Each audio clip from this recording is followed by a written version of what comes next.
एक योग गुरु, एक संत, एक साधक बड़ी बड़ी मल्टीनेशनल कंपनियों को चुनौतियां दे रहे हैं और कहीं ना कहीं मल्टीनेशनल कंपनियां घबराई सी हैं। हमारे साथ हम बात कर रहे हैं योग गुरु बाबा रामदेव जी की। बाबा रामदेव जी, ईटीवी भारत में आपका स्वागत है। कैसे ये चुनौतियों को आप पूरा कर पाते हैं, क्योंकि आरोप प्रत्यारोप तमाम आयुर्वेदिक कंपनियां, मल्टीनेशनल कंपनियां सभी लगातार आरोप लगाती हैं।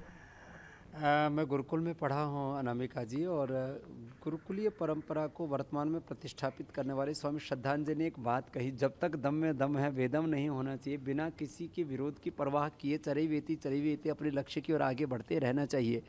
महर्षि दयानंद से मैंने सीखा, प्रारभ्य तेन खलु विघ्न भयन नीचे प्रारभ्य विघ्न विहिता विरमंते मध्याः विघ्न ही पुनः पुनरपि प्रत्यहन्यमाना प्रारभ्य चोत्तम जना न परित्यजंती। तो कुछ लोग तो अरे बड़ा काम करेंगे, बड़ा पंगा होगा, बड़े संकट आएंगे, कुछ शुरू नहीं करते। कुछ लोग शुरू करके अरे बड़ा पंगा होगा, छोड़ो यार इसमें तो बड़ा संकट है, बड़ा झंझट है।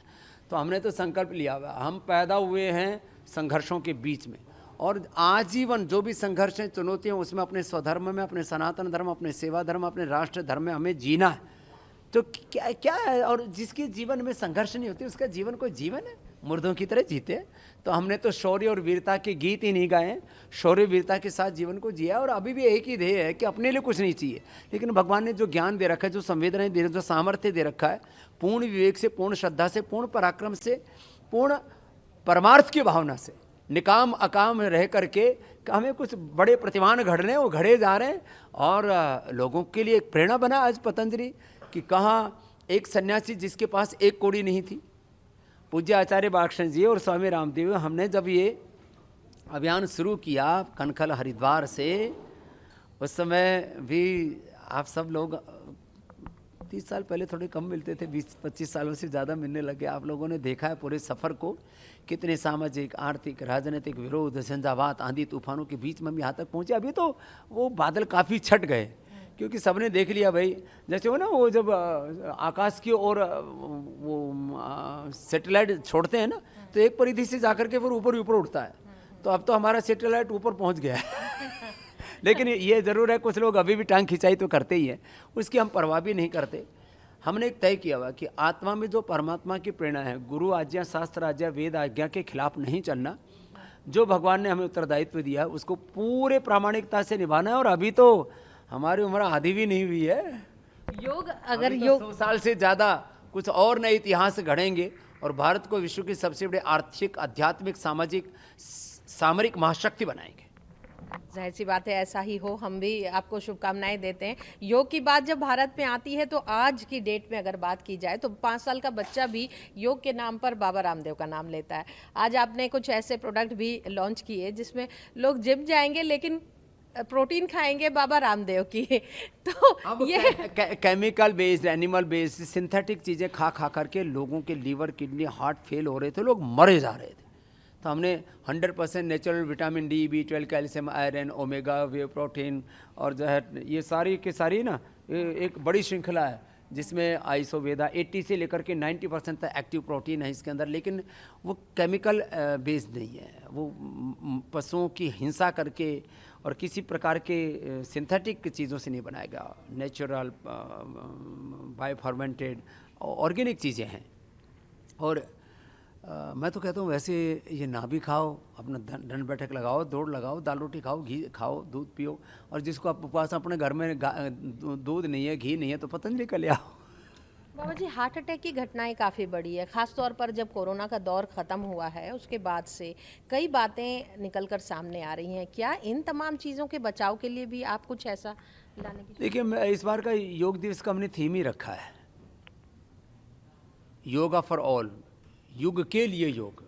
योग धर्म की प्रतिष्ठा से पूरी दुनिया में सनातन धर्म का गौरव बढ़ रहा है, सनातन धर्म की प्रतिष्ठा हो रही है। और फिर योग से आत्मनिर्भर बनो, और रिजुविनेशन और न्यू जनरेशन के लिए योग है। तो ये हमने कुछ सूत्र दिए कि भाई आओ, अपने आप को, जो टूटा फूटा तन है, टूटा फूटा मन है, आदमी का तन, मन, आत्मा सब कुछ घायल है, और इस सब के बीच में योग करेगा ना, तभी तो वो प्रगति के सोपान चढ़ेगा। नहीं तो अपने आप से ही आदमी को लड़ने से फुर्सत नहीं। अपने आप को संभाले, अपने liver, kidney, heart, lung, brain को देखे, अपने स्ट्रेस को, सिरदर्द को देखे, अपने काम को देखे।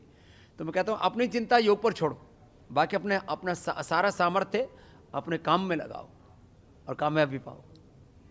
योग अभी भी हालांकि अंतर्राष्ट्रीय स्तर पर भारत ने खासतौर पर प्रधानमंत्री नरेंद्र मोदी की जब से सरकार आई है उसे अंतर्राष्ट्रीय ख्याति भी मिली और आपने भी काफ़ी हद तक इसे बाहर तक पहुंचाया, लेकिन अभी भी सर्वसुलभ नहीं है। आप क्या ऐसा सोचते हैं कि जैसे लोग जो जिम जाते हैं वो भी योग पर स्विच करें? देखो, योग कम से कम जिम करना है तो कर लो, लेकिन योग जरूर करो, नहीं तो बॉडी स्टिफ हो जाती है। और योग अब तो इतना तो हो गया अनामिका, देखो भारत में कोई आदमी योग से अपरिचित है ऐसा नहीं है। हाँ, थोड़ा कुछ लोग करने में प्रमाद करते हैं, तो लोगों को करने में लगाना है। मेरे संकल्प है कि मैं 1 करोड़ लोग योग कराने वाले तैयार कर दूंगा। 10 लाख से ज़्यादा लोगों को तो ट्रेनिंग दे दी है, मैंने योग टीचर्स बना दिया है। तो लोग करेंगे, कराएंगे, तो ये सब चीज़ें क्या एक वातावरण बनता है। तो योग का वातावरण बना रहे हैं। भोग का वातावरण तो बहुत बना हुआ था, कोई हमारे दिमाग में आग लग जाता, कोई आंखों में, कोई कान में, कोई रसना में, कोई वासना में। लोग भोग की आग लगाए बैठे थे, हम योग की जोत जलाए बैठे हैं। और ज्ञान का प्रकाश, भक्ति का, पुरुषार्थ का, पराक्रम, शौर्य, वीरता का प्रकाश जब लोगों में पैदा होगा तो ये जो भोगों के प्रति जो झूठा मिथ्या आकर्षण है ना, इससे लोग मुक्त होंगे। और लोग अब sustainable health, sustainable peace, sustainable joy, happiness, unlimited happiness की ओर आगे बढ़ेंगे। और इसी के लिए मैं सुबह सुबह योग करता हूँ, दिन भर कर्मयोग करता हूँ, उद्योग करता हूँ, हेल्थ में, एजुकेशन में, रिसर्च में, इनोवेशन, इन्वेंशन में, चरित्र निर्माण से लेकर के राष्ट्र निर्माण के हर काम में हाथ बटाता हूँ कि हम पूरे योग करें और कर्मयोग करें, कर्मशील होकर के, कर्म को धर्म मानकर के। जैसे गोस्वामी तुलसीदास जी महाराज कहते हैं, कर्म प्रधान विश्व रचि राखा, जो जस करे सोता सफल चाखा। तो जब लोग कर्म को धर्म मान करके आगे बढ़ेंगे, और वो सबके लिए चाहिए ना एक अच्छी हेल्थ, पहला सुख निरोगी काय, धर्मार्थ कामम मोक्षणम आरोग्य मूलम उत्तमम। जब ऐसा होगा मेरे बहन अनामिका, तब निश्चित रूप से लोगों की ज़िंदगी बदलेगी। आपने युवाओं का भी आह्वान किया था कुछ दिनों पहले, तब लोगों ने कहा कि रामदेव जी सन्यासी बनाना चाह रहे हैं युवाओं को। क्यों नहीं बनाना चाहिए? कितने लोग भोगों में, रोगों में फंसे पड़े हैं, तो कुछ लोग सन्यासी भी बन जाएं तो अच्छा है। वैसे भी देश में बहुत बच्चे पैदा हो लिए अब तो थोड़े दिन गैप दे ले तो अच्छा। 140 करोड़ हो गए, मुझे तो लगता है कि ऐसे ही बढ़ता रहा मामला। चाइना से आगे जा चुके हैं। हाँ, तो कुछ लोगों को, सब तो नहीं बन सकते क्योंकि सबके वो संस्कार नहीं होते, वो प्रारब्ध नहीं होता। इसके लिए बड़ा संयम चाहिए जीवन में, बहुत अनुशासन चाहिए। लोगों को मनमानी करने की आदत है। मैं तो कहता हूँ मन की मनमानी छोड़ो, अब योग की राह पकड़ लो, ऋषियों की राह पकड़ लो, अपने जीवन को उन्नत बना लो। उद्यानम ते पुरुषनावयानम, कब तक नीचे गिरोगे, उठो।